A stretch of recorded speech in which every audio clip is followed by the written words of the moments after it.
Saat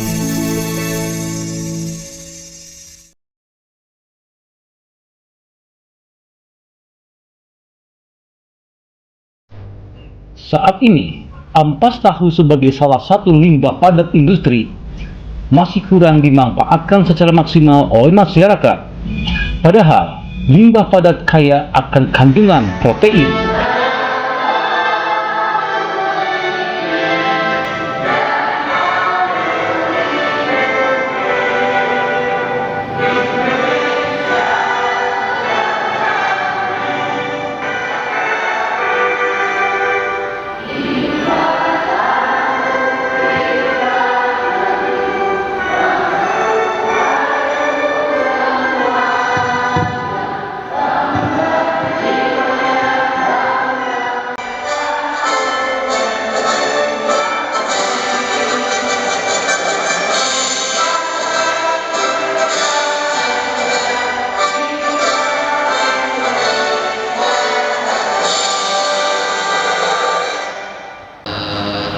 Agendanya nanti ada pematerian dulu, biar dilanjutkan nanti akan ada demo ya, nanti khususnya lebih ke arah mahasiswa yang akan mempraktikannya step by step dan mulai gimana sampai membuat snack bar dan juga sampai membuat nangka soya dari bahan limbah tahu yang padat dan juga limbah tahu yang cair.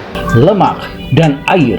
Sejauh ini, para pengusaha hanya memanfaatkan ampas tahu tersebut untuk pakan ternak, bahan pembuat tempe gembos dan kerupuk ampas tahu, yang secara ekonomis masih belum cukup membantu meningkatkan kesejahteraan masyarakat. Selamat datang juga ibu-ibu PKK yang ada di Kelurahan Indian. Pertama-tama kami ucapkan mungkin terima kasih kepada Unsil beserta tim, bahwasanya penempatan pengabdian masyarakat diambil di Kelurahan Indian. Kami merasa bersyukur mungkin karena di kelurahan kami kebetulan banyak pabrik tahu, kebetulan lagi mungkin dari limbahnya akan mengefek yang tadinya mencemari lingkungan, sekarang insya Allah akan menjadi produk makanan halal bergizi, asalkan mungkin nanti ibu-ibu di sini mengikuti pelatihan yang benar-benar, jadi biar ibu-ibu yang tadinya tidak begitu sibuk bisa sibuk nanti. Ampas tahu merupakan potensi yang ada di Kelurahan Indihiang, Kecamatan Indihiang, yang hanya dijadikan sebagai pakan ternak sapi. Potensi ampas tahu bisa dioptimalkan lagi apabila dijadikan sebagai bahan olahan makanan. Pengabdian ini bertujuan untuk memberikan pelatihan bagaimana cara mengolah ampas tahu menjadi produk yang mempunyai nilai lebih seperti keripik. Snack bar itu adalah produk makanan yang kalau misalnya ibu makan itu di plastik dan itu bisa langsung dimakan dan bentuknya itu persegi panjang. Kalau bisa sebut merek semacam sharing beko, soydoy, jadi yang itu praktis dan bisa mudah dikonsumsi langsung ketika dibuka kemasannya.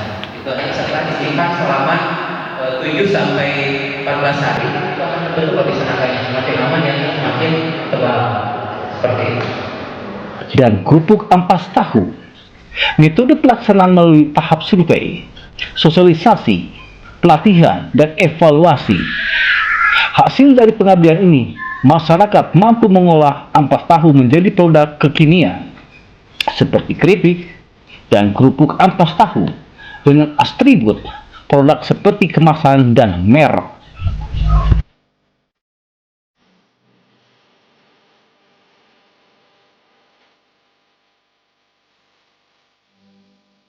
Mahasiswi jurusan gizi Unsil semester 5 juga. Nanti kita akan berkenalan juga dengan para jagoannya.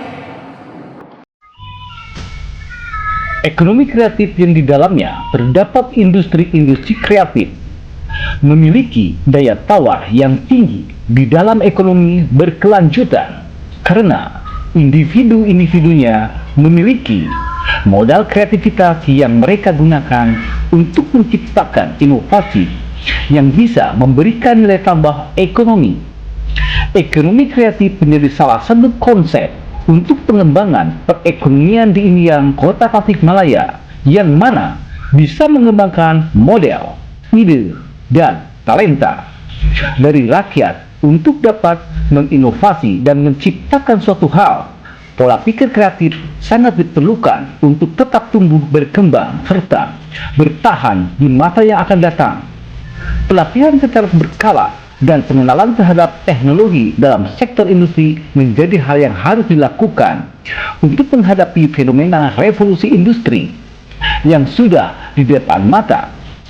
Jika saat ini kita sudah memulai investasi di bidang sumber daya manusia, bukan tidak mungkin hal tersebut bisa paling tidak mengurangi angka urbanisasi dari sektor pertanian. Faktanya, luas lahan pertanian menyusut setiap tahun, yang juga berdampak pada penurunan hasil pertanian.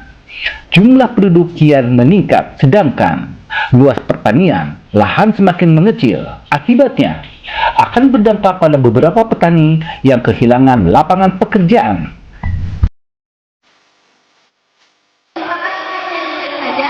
Dan juga menggunakan elektronik. Lalu untuk laki-laki menggunakan penutup kepala ini untuk meminimalisir kontaminasi rambut ke makanan. Di sini juga untuk memasak kita juga tidak diperkenankan menggunakan perhiasan. Jadi berdasarkan juga dari mengenai ACCP, kita juga mengurangi kontaminasi dari diri kita sendiri dengan menggunakan masker. Membuang limbah cair tahu langsung ke lingkungan sehingga menimbulkan pencemaran. Pembuangan limbah cair tahu secara langsung dan terus-menerus ke badan air, penerima tanpa perlakuan sebelumnya, juga dapat menyebabkan terjadinya pembusukan kandungan organik. Pembusukan tersebut akan menyebabkan bau yang tidak sedap serta akan merusak kondisi kualitas air sungai yang pada akhirnya akan mengganggu kehidupan manusia. Pada hakikatnya, alam dapat memperbaiki keadaan sendiri jika beban yang ditanggungnya sesuai dengan daya dukung dan daya tampungnya. Akan tetapi, jika bebannya telah melebihi kemampuan daya dukungnya, maka akan timbul kerusakan lingkungan yang akan menjadi bumerang bagi manusia dan makhluk hidup lainnya.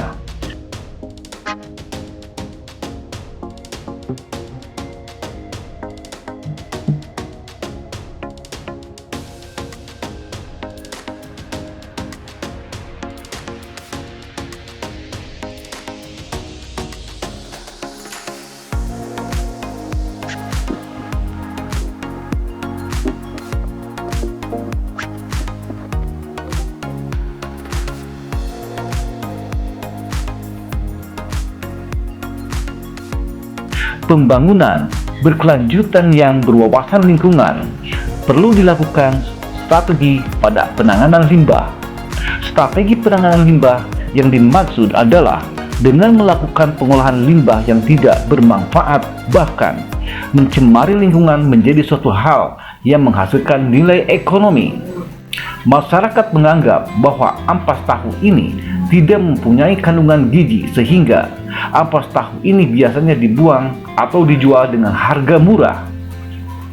Ampas tahu ini masih layak diolah menjadi produk makanan karena mempunyai kandungan protein dan serat total yang cukup tinggi, yaitu 14,6% dan 28,4%. Ditinjau dari komposisi kimianya, ampas tahu bisa digunakan sebagai sumber protein. Ampas tahu lebih tinggi kualitasnya dibandingkan dengan kacang kedelai. Dikarenakan keterbatasan dana dan pengetahuan, hal tersebut tentu saja menyebabkan pencemaran lingkungan sekitar, lokasi industri, terutama pencemaran air yang berakhir di sungai. Ampas tahu merupakan potensi yang ada di desa.